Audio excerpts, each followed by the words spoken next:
And now, we're excited to present the Cloud and Tech panel discussion at the Canadian SME Small Business Expo 2022, in association, of course, with Carey Capital, to discuss tech adoption for small businesses through COVID-19 and beyond. Moderated by Tom Kirkham, founder and CEO of Iron Tech Security. This panel includes some of the most successful leaders out in the field who will be sharing their experience with us as the audience. First, I would love to invite Marcelo Suhami, VP of Sales of Customer Experience at SAP, to join us. And now I'd like to invite Josh Weinberger, Chief Legal Officer at Good Lawyer, as well to join us, and Max Nokrin. He's the Senior Partnerships Manager for Canada at Xero. And KJ Burke, Principal Technology Strategist for Hybrid Cloud for CDW Canada. Welcome, CJ. LSP from Zoho will be joining us shortly. And now I'd like to introduce our moderator for today's conversation. That's Tom Kirkham. He's the founder and CEO of Iron Tech Security. Now, these professionals from across Canada will talk about how technology adoption for small businesses and how they see these technologies benefiting your drive for growth and success. They'll be discussing how to effectively manage employees who work remotely and how to solve problems in a more creative fashion. Gentlemen, I'll leave this conversation with you, and LSP will join you shortly. All right, let's get started. One of the things that comes up a lot is organizations that have resistance to adopting cloud services or cloud strategies, or certain parts of the company is very interested in adopting cloud strategies for various reasons.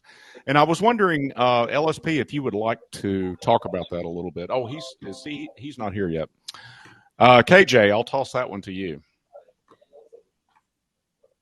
I guess I didn't do that right either. Marcelo, you want to take it away? Sure. Is my audio coming through there, Tom? You sound great.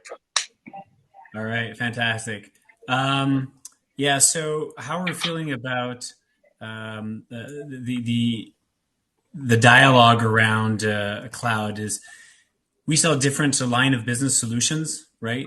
In addition to IT solutions. And what we've seen is there's a lot of desire of the business really just to unlock value.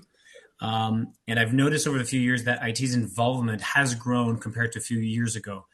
You know, there's an expression we'd hear a lot about shadow IT and how, different systems would be kind of going rogue from a central approach. And that seems to be going away. And the prêt-à-porter line of business cloud solutions are very, very sexy these days, which of course still creates a bit of an integration nightmare for IT groups. But those integration and master data management solutions, are now kind of hot as we talk into cloud adoptions for the lines of businesses. So that's definitely a trend we've been seeing. And I think that the opposition is really a question of how do we want to get those value solutions deployed and adopted in a timely manner. Yeah. Okay. Josh, do you have any comments along those lines for Good Lawyer? Yeah, well, I'm happy to speak to that. I think we're at Good Lawyer sort of in a unique position in that we've really only existed for about 2 years. So our business has completely been built from inception to date, all in sort of a remote context and cloud context. So I don't think that we encounter in a lot of ways some of the kind of transitional challenges that an existing or legacy type business might face that are moving their business into sort of a digital first type of environment. That's sort of how we've designed our business from the beginning. So I wouldn't say that we face as an organization, adoption challenges with one group versus another.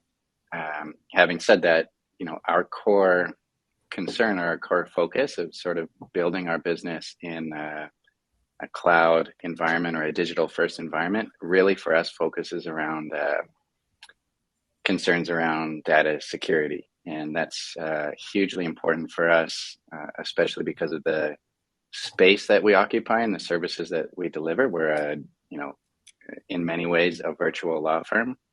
And because of that, we have, highly sensitive information from our customers. And so,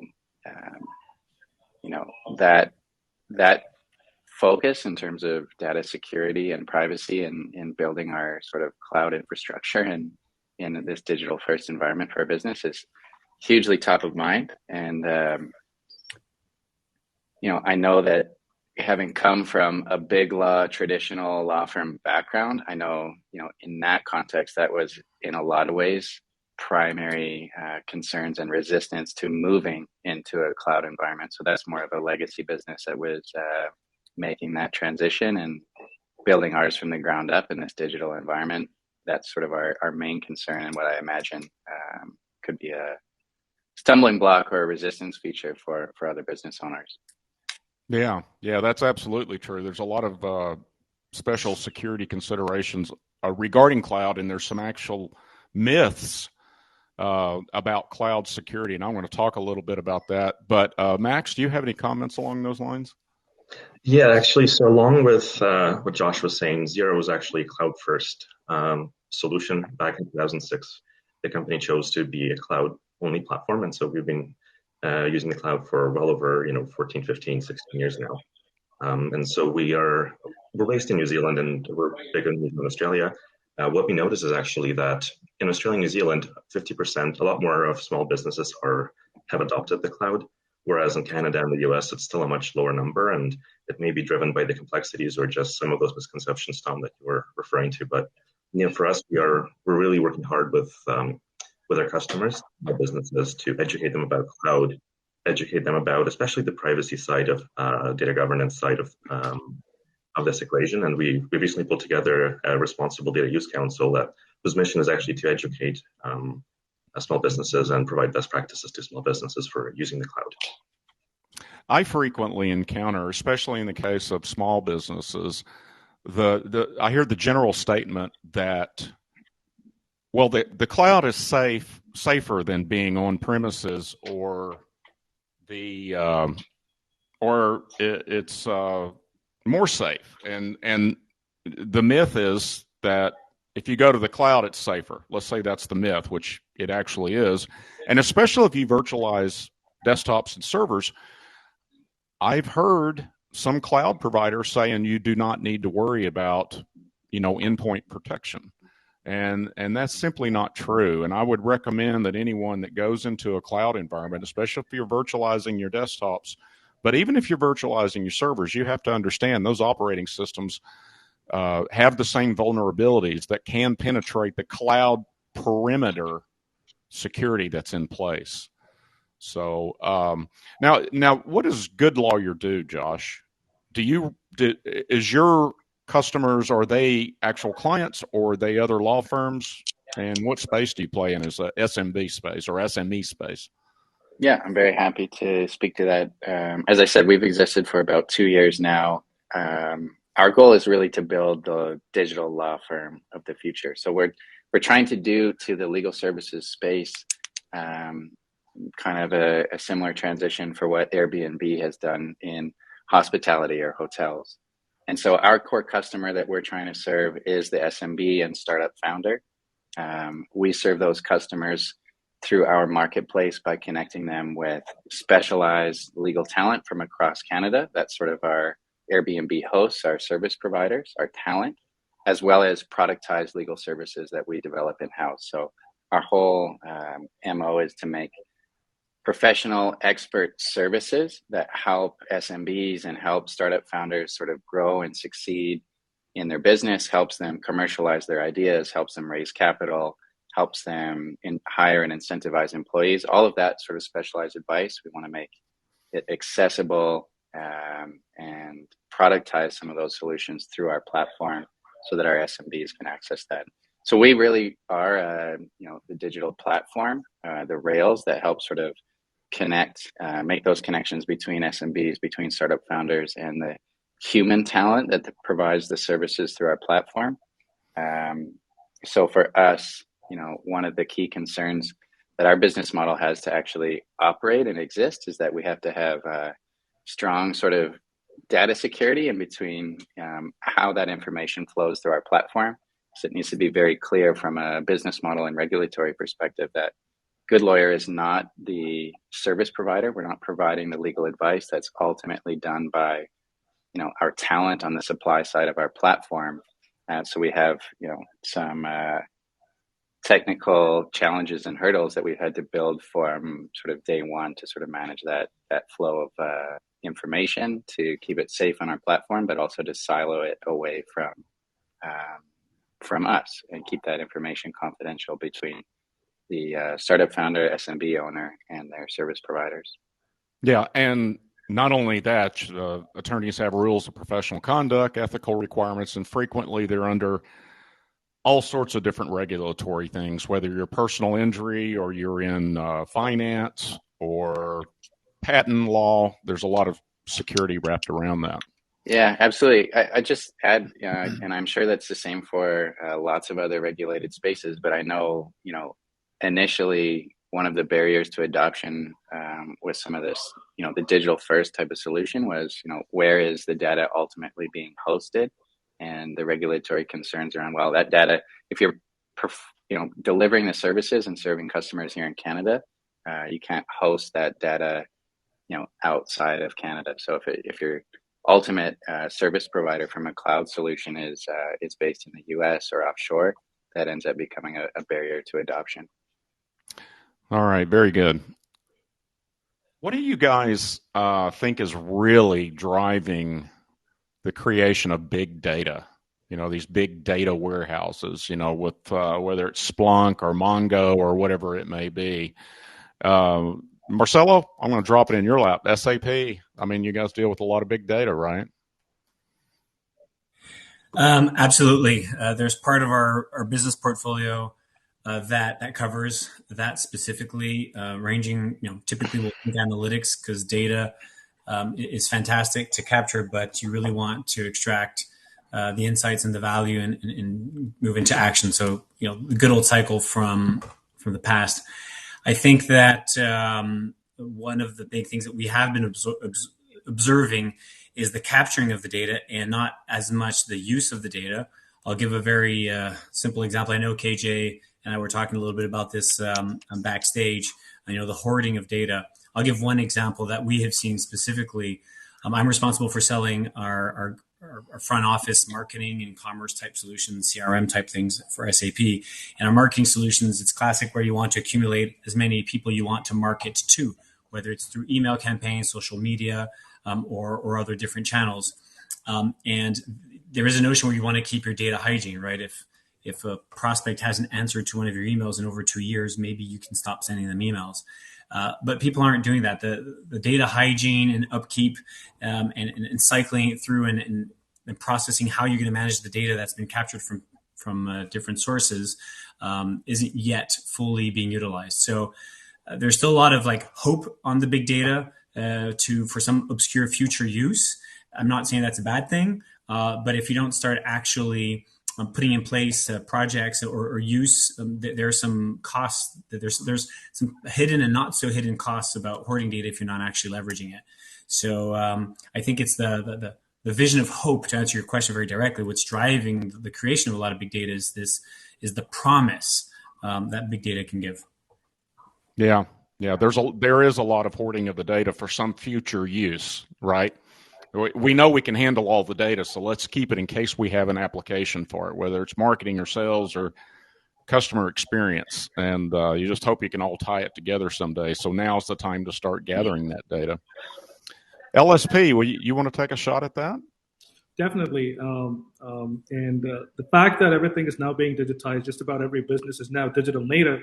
The fact that there are so many interactions between applications, between the humans and the systems and the processes, it just drives so much of data creation that there is an inherent interest in trying to unlock and see how best these data points across different silos, be it connecting the dots between customer support and marketing and sales, something that Marcelo had alluded to earlier, the idea and the promise of what it can unlock for them in terms of finding new opportunities to go after, or even optimizing the existing processes and so on. I think it holds a lot of promise for organizations, and And not just that, I mean, more and more,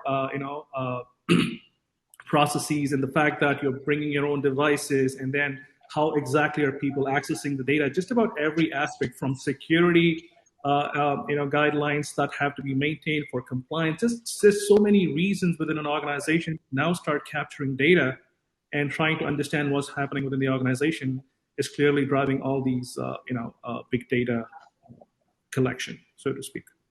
Yes, and I think arguably that whether you're in the cloud or on-prem, it's your servers or it's somewhere else. And depending on the application and all of that, line of business apps and things like that, one of the challenges that we see is, especially in the case of a cloud service provider, they've got the line of business application built into the web browser, is now we are restricted to, mining that data via APIs. And but in some ways it's a little bit easier. But that's if you're doing log ingestion and trying to get all these different vertically specialized applications all into one big database, it's a challenge regardless whether you're on premises or not. Absolutely.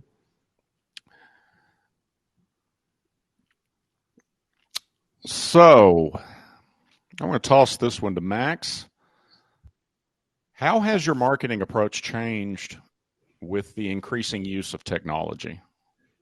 Great question. So I think for a long time, there was this notion that digital marketing is very channel driven. So everybody wanted to be on Facebook or on Instagram or whatever the channel is. With Xero, and especially with Xero in Canada, because we're still a very young brand in Canada, and we're growing very quickly. We've used digital channels for two things. We actually mix them a little bit with off digital, with real billboards and just non-digital channels, but we're essentially approaching marketing in two ways. One of them is very targeted vertical, which big data allows us to do. So for example, if we're going to target, let's say franchisees in like the food industry, food service industry, we're able to really hone in on that vertical and create a very specific marketing campaign for that vertical. Whereas if we're going after just broad awareness, then we can change our tactics and change our approach with marketing to really try to get to the right audience and the right target base. And the last component to that, to kind of go back to the big data question that was just discussed, we can now really fine tune the purchase, the acquisition journey of our customers from the initial ad all the way through to they've bought they subscribe to a Xero package. Today they've expanded that package or grew to a larger package 6 months from today. And that whole journey is now very valuable and very helpful for us to then retarget back into the verticals. Yeah. LSP. Well, it's a very interesting question, personally, from a Zoho standpoint, because Zoho has always been an inbound-based company. 17 years ago when we started the cloud-based services, it was all about bringing in customers. So we have been through the entire arc of digital marketing, right from SEO optimized web pages to Google ads, and then trying to create content for the social media users, because that's become the new place where people are trying to talk about products and businesses are trying to find about other solutions and products and service providers. So we had to kind of cover the entire arc, and then putting the content, be it audio, video content, be it YouTube, be it podcasts, just about everything. So we have to kind of be prepared to meet the customers where they want to find us. So it's all about creating and generating content across the entire platform. Now that brings in an inherent challenge. How do you manage so many channels?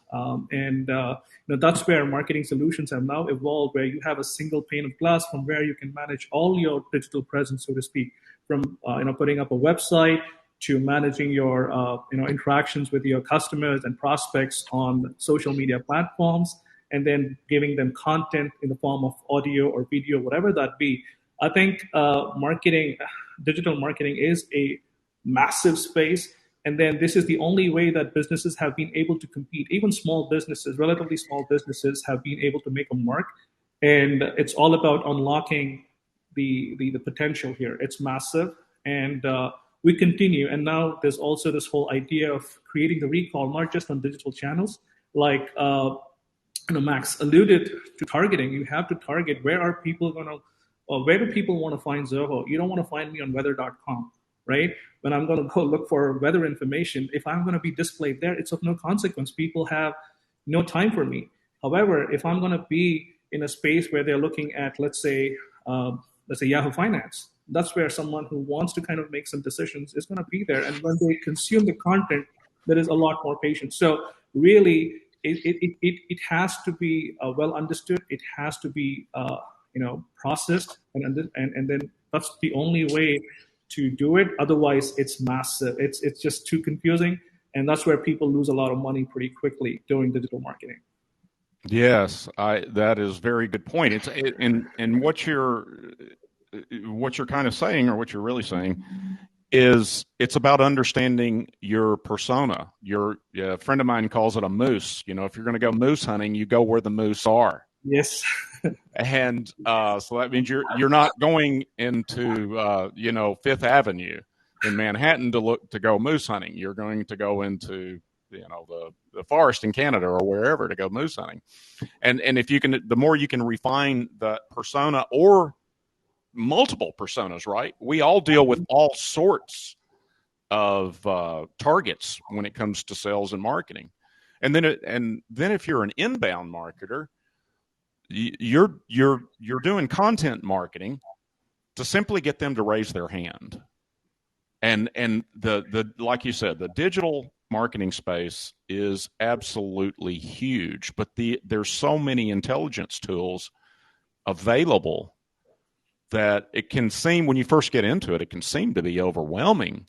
But the more you get into it, the more you realize, I know exactly where my moose are. Like, we're very effective on LinkedIn and other platforms, and we practice content marketing as well. And Josh, I would imagine you guys do content marketing, right? Yeah. Oh, certainly. And I want to echo a couple of things that LSP and Max shared, and you as well, Tom. Given our age and stage and where we're at, we can't be everywhere with our digital marketing strategy, and that's sort of what LSP kind of hit on. If we were trying to replicate the Zoho strategy, given where we're at today, we'd be burning way too fast to survive, right? And so, similar to as Max has described, we've really leveraged the data that we collect through our various sales flows and customer interactions, really to date, to understand whether we are, to use your analogy, Tom, whether we're moose hunting or whether we're actually, after some other beast in the forest. And so that ability to go back and learn from that data, process that data, and use that to help us make better decisions about, what our ideal customer looks like has been hugely valuable to us. And then that helps inform sort of our digital marketing strategy. And, one of the places is very much content oriented, as you've hit on. That's been a key piece for us in, I think, really developing trust and credibility in our brand, which is part of helping our customers make, a purchasing decision for us. So we have to establish trust and credibility in our offering, and being in the content marketing has been, a big piece of how we've done that today. Max, I want to touch back on you. Can you tell us a little bit about the space or what your ideal customer client is with Xero? Yeah, for sure. So Xero is a cloud accounting platform. So our actual, while we are helping small businesses, our biggest customer base is actually through the accountants and bookkeepers. So we take a very strong partnership approach with those professionals. And so we really focus a lot of our marketing efforts on showing the value prop to the accountants and the bookkeepers, who then in turn work with small businesses to help them take care of their bookkeeping, their accounting, their tax compliance, all sorts of reporting obligations that they have. And so that for us is our biggest vertical, or biggest focus in terms of marketing. But also we do have some direct marketing channels. I refer to like the food service franchisee professionals, or that space. That's one of our verticals, and we have others. I mean, in the medical space, so doctors' offices. So we really focus, to some of the points that were made earlier, we really focus on specific niche areas, and niche is not the right word, but very specific areas of marketing and targeting our marketing initiatives. Because otherwise, if we just go and target everybody, we probably will not get anybody, and our brand reputation might be impacted.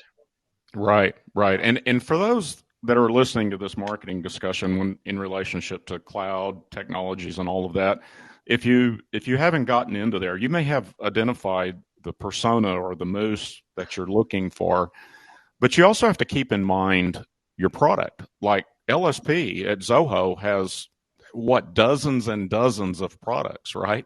That you've got to, if you're just getting started, you want to be successful on the first one out. So you swing for the fences, right? You're first at bat, swing for the fences, have a very clear understanding what product you're going to start hunting with and what the moose is, understanding that buyer.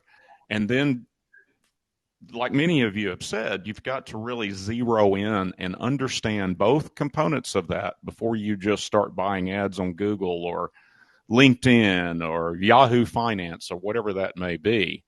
I just think that's super critical. Don't you, LSP? Oh, 100%. 100%. I mean, just knowing the persona, the people you're going after, and the channel, right? You may, like, think, for example, Zoho, with so many different products that we have, as you rightly said, from accounting to customer experience to employee experience, the whole shooting match. Different set of people look for things in different places. That's about it. And then it's over time, each of the product lines have understood where exactly they're meeting the match that they're looking for. The matchmaking happens in different platforms across different, social media platforms or whatever that be.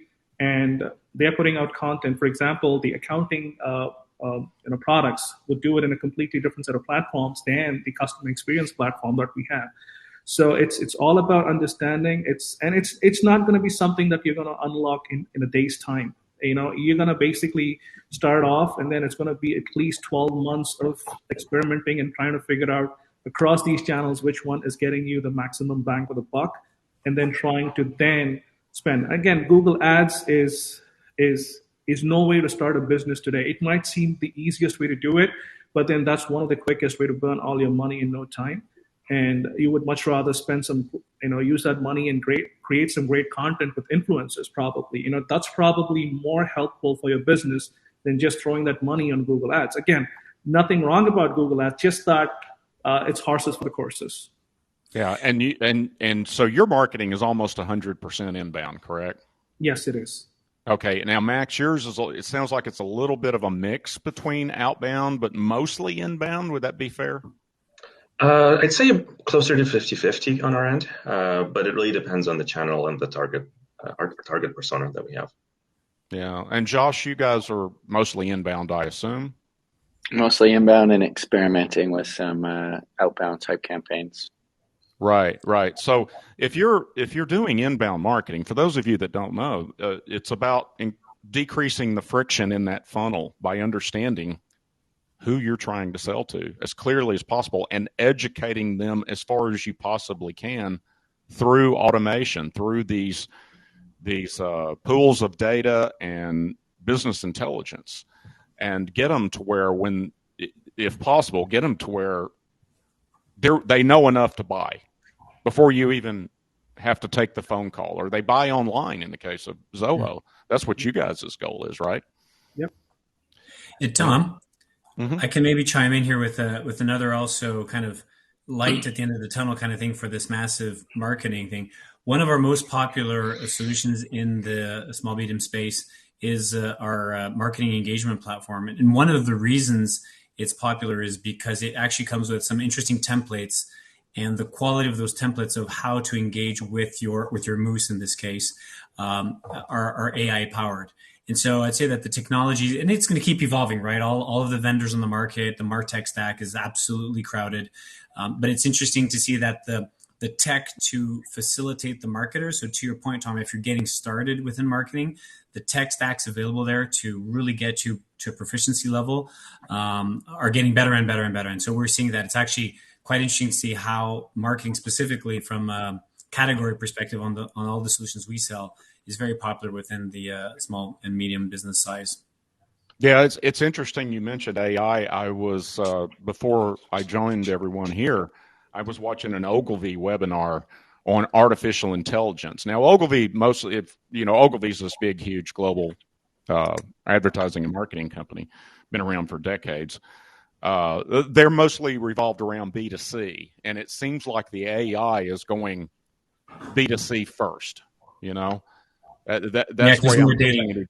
Yeah, but business to business, these moose have very specific questions and a very low tolerance for an automated chatbot or other artificial intelligence. They're looking for answers, right? To see if it's worth their time to further investigate from a marketing perspective or to try out your product if you're running trial, things like that. So now SAP plays in the enterprise space. So that's a different set of challenges. Yeah. So, and it's funny that because that, to your point, like within my team, as soon as we're having a conversation with any company, the question is, okay, size, and are you B2B, B2C, B2B to C, B2B to what? How many B's are there before you get to something else?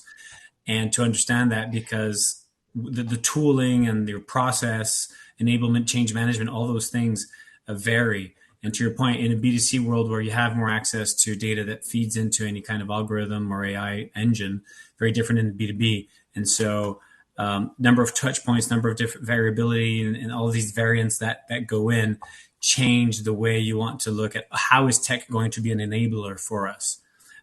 Which is interesting because we touch so many industries, geographies, and company sizes. It's almost like very big. It becomes a big data problem, like to your earlier questions that we have. But right.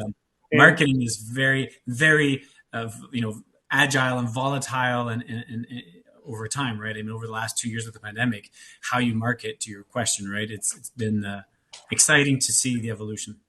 Another big challenge, Tom, when it comes to marketing is privacy. Just about everything as to how businesses engage with other businesses, it's turning on its head with compliances, regulations in terms of what and how you track. I mean, there's so much of, just what happened with the iPhone and Facebook, iPhone turning off, the iOS turning off tracking, right? That basically brought down Facebook's revenues, right? I mean, they had bad numbers after that, and it's huge because people are now becoming more, sensitive to how their information is being used. And that's the same thing with even businesses. They don't want to be targeted. I just go look up some CRM system, and then everywhere I go, it follows me on my personal YouTube, in my Twitter and everything. People are getting sick of that. I mean, while it's all free and everything, but people are coming to a point that they don't want to be the products to be sold to anymore. They want businesses and everybody to get more creative and not bombard their senses and just kind of, just overwhelm them with marketing messages. That's also a challenge that businesses are constantly facing. I mean, all of us on this panel are facing this challenge. 7 years ago, it was different. Today, it's a different ball game. And anybody who's starting today is starting in an environment where everybody is so sensitive to privacy. So the game is constantly changing. It's very agile, like Marcelo said, and everybody's taking notice. Well, coming from a security standpoint, privacy goes hand in hand with security. And we have internal ethical discussions before we get into the creepy part of it. Are we about to initiate creepy marketing where we're following people around and all of these things? And I suspect that all of you have internal ethical decisions on that, and probably policies and procedures in place to address those. Max, I'm sure you guys do. Yeah, so I think, as I mentioned earlier in the panel, Xero put together the Responsible Data Use Council, and it's actually not just people at Xero. We actually rely on experts across the world. That's one of the beauties of Xero, is that's like you guys we're a global company, and we can rely on best practices from across the world and really pull together a rule book or a playbook of how to really ensure that we don't cross those privacy boundaries or those ethical boundaries. And one of the really cool things that we're doing right now is actually exporting that information to our small business customers. So we have a lot of guides and a lot of content as a Xero subscriber that you can get into and kind of start to get your hands into the weeds a little bit of what can I do, what should I do, what should I not do. And so that's a huge aspect of our operations. Yeah. Yeah. So anybody else got any more comments on that before I go to the next one? Josh? Yeah, definitely. I'd like to speak to that. I mean, LSP hit on something that, very real for where we're at in our growth stage. It is a real challenge, and um, I'm sure business owners feel the temptation to sort of edge pretty close to that, that creepy line as you described, Tom, where we're following our customers around to learn from them, to access them more readily. From our perspective, we've really made the conscious decision to be as ethical and by the book as possible. And we see that as totally necessary, given that we are selling trust. I mean, we are, that really is fundamental to our brand, to build trust with our customers. And so compromising that for short-term marketing advantage or wins is really a huge risk to our brand. I think rightly so as well. Our customers will hold us to a very high standard, given the space that we occupy, given that we are sort of primarily in the legal services space. So we actually kind of have taken this approach and maybe oriented it and try to look at it a different way, in terms of this is a real differentiator for our brand in terms of, highly ethical in our marketing approaches, and really strong default towards security and privacy in the way that we sort of the way that we take our approach in this space. Yeah, and this is directly related to the sheer amount of data that we're talking about. The whole subject of this thing is about these big, huge databases, or non-databases, whatever you want to call it.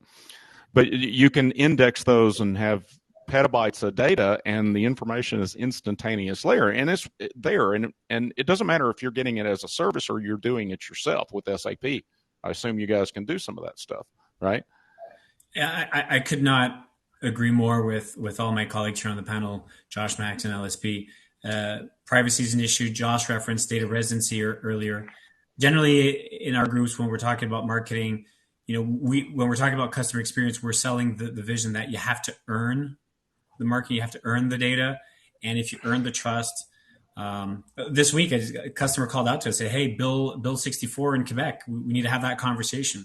So we've got the tech to enable consent management, preference management, all that jazz, and you want to build privacy from the ground up into your practice, how you do it. So if you take that approach, the tech's there, you enable the people, enable the process, and have that mindset. And like Josh said, the early win, absolutely bad idea, and it used to be a point of view, and I think it's become more mainstream. People are getting this, and that's great, because all of us as consumer, we feel it, we know this. Cambridge Analytica is old news now. So I think this is going to be a better place because everyone's taking it seriously, and I'm glad that I think this panel represents everyone's taking it seriously, and it should be. Yeah. I folks, I've been listening backstage, and I heard some commentary that has been impacting my life directly. So I got to jump in here. And Josh, I love what you said about you folks have taken an ethical line, and you're trying to draw a line in the sand and say, hey, this is our plumb line. We're not going to sink below this certain moral base.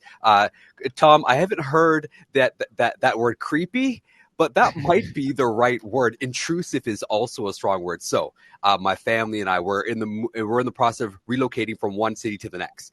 Guess what we were doing? We're having conversations about the type of furniture that we were buying. Marcelo, guess what happens? All of a sudden, in Facebook feed, Instagram feed for my daughters, their phones were in the room. All of a sudden, they're seeing dining tables. This is real. All of a sudden, there's dining tables in their feed. And like, hey, Alexa, can you just plug your ears, please? Like, get the crack out of here. Like, it had nothing to do with Amazon, but it has everything to do with what you just said, consent. And how do we allow, as the average person, so here's the question that I'm posing to you all, as a consumer and end person, just chilling in my home talking about dining tables, why have we allowed it to get this far, to the point where all of a sudden dining tables are showing up in my daughter's feeds when they're on social media? What have we allowed, and now what do we need to do a better job of? Well, I'd like to take that question. It's real simple. We've spent decades sacrificing convenience or sacrificing security for convenience. It's really just that simple. Productivity and efficiency, if you're running a business, that was the number one job. It wasn't about security, and now we're all paying the price for it. And so it's decades and decades and decades. It's just marching gradually, and all of a sudden we wake up and everything's crossed the creepy line. And creepy is a good word because it does have. Everyone knows what feels creepy, right? But it's really because of the decades of we're convenient everything. So now that's why McDonald's is so successful. It's not the quality of the food. It's the creepiness of their sauce. I don't know. But well, no, it's the convenience factor. Yeah. Gotcha. Yeah, 100%. So now we've been doing this, Max, in the name of marketing, advanced analytics, because it's easy to mask it, and by calling it advanced analytics, we will even use a fancy word like AI, because AI is awesome, right? But what are we really doing? Like, there is a moral base that we have to kind of begin to adhere to. So I love the fact that there's legal represented on a panel like this. Josh, what advice would you give businesses to begin to, consider and or reconsider their definitions of that fluent line that goes from here to there? What thoughts would you add to a business? Great question.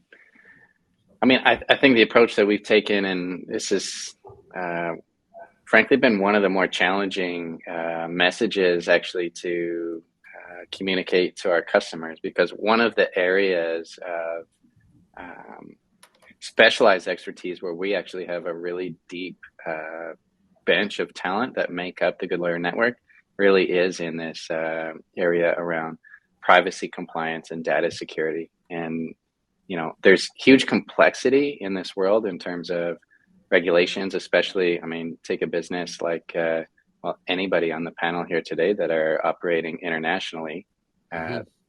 There are unique regulations in all these different jurisdictions where these businesses operate that sort of impinge and inform on, the decisions that they make through marketing and data management and privacy and all of the like. That's been a challenging narrative to communicate to our ICP. I think the approach that we've tried to adopt in some of those conversations directly with customers is similar to the stance that we've taken as a business, is to lean into that being a differentiator to your brand. Gotcha. Your commitment to privacy, your commitment to data security, have that be a differentiating feature to how you operate. Now, Max and Marcel, I'll throw this out to either of you, whoever want to take this, but one of the things I appreciate more and more is when you jump on a site, their cookie policy will pop up, and I'll ask you, are you okay with this? Are you okay with this? And Tom, to your point earlier, out of convenience, most people are clicking, yeah, I'm okay with this. I'm okay with this. And we take that ignorance, and they should be doing their homework. They should be checking if they read through their cookies. So now you can't complain, because you actually accepted it, and if you wanted to be informed, you could have. But that's one thing that I appreciate more and more about having that disclaimer right up front. We do the creepy cookie, right? But Marcelo or Max, where is that line where it's not a creepy cookie? It's actually good, healthy data to be beneficial for all. What is that line? I guess I can go in quickly first here. My editorial reaction would be the fact that we're just kind of automatically accepting cookies like we typically accept terms of use for anything that we're click through, right? Just next, I accept, let's go, I want the widget. The fact that we have this cookie stuff going on, driven primarily, I think, through GDPR, that when it came out, is educating people, give a crap about what's going on, pay attention. And I'll even notice, like on Facebook, people all of a sudden say, well, I will do this, I won't do that because I don't like their policy, or I'm switching over. And I think that we're starting to educate the masses that they have to own their own consent, right? And it's kind of silly, but consent as a concept, right? When I was growing up, no one taught me consent's important, and we teach our kids, guys, consent for everything, right? And so I think that that's going to slowly but surely come out. We're going through this cookie phase and the end of the cookie, and something else is going to come up, right? Some magical AI will come up. And I think we're educating the masses to care and to actually go in and do preference management and so on. Like as a vendor, we talk about that all the time. You know, preference management is a thing, right? Have you thought about it? Yes or no? And so everyone's going to be learning how to communicate to their buyers or their moose they're hunting. Hey, pay attention to these things. I am willing to negotiate with you. Give me data, and I'll earn an ROI for the data that you're going to give me, and it's going to become healthier. And the fact that there are bills across the world, Canada is now introducing legislation too, will also help get us to a healthier place and move from creepy to by choice. Because in our family, I even do the joke: I'll pull up an Android device and I'll say, "Hey Siri, show these ads to my wife," because I know someone's listening and she'll get those ads, and we have a grinning joke because our comfort, like our line of where creepy is different than someone else's, right? And so we have to tailor to our a creepometer, if I will. I love it. And you know what's amazing? I never thought a panel at the Canadian SME Small Business Expo 2022 would produce the word of the day, creepy. Folks, thank you so much for joining. I got one last question for everyone. We're going to start with Max. One last question, the same question for everyone. Max, what does Xero do and do well and better for your customers? Who do you serve and who do you serve well? In 30 seconds or less. Yeah, so we really focus on the accountants and bookkeepers, who then in turn help the small businesses run better, be compliant, and operate the businesses with all the reporting and things like that. The other aspect to Xero was actually focused on the small business itself.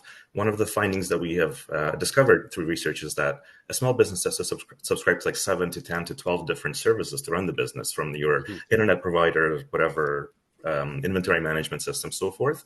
So the other aspect of Xero is we really focused on the ecosystem that we have behind us to help our small businesses operate faster, smarter, better.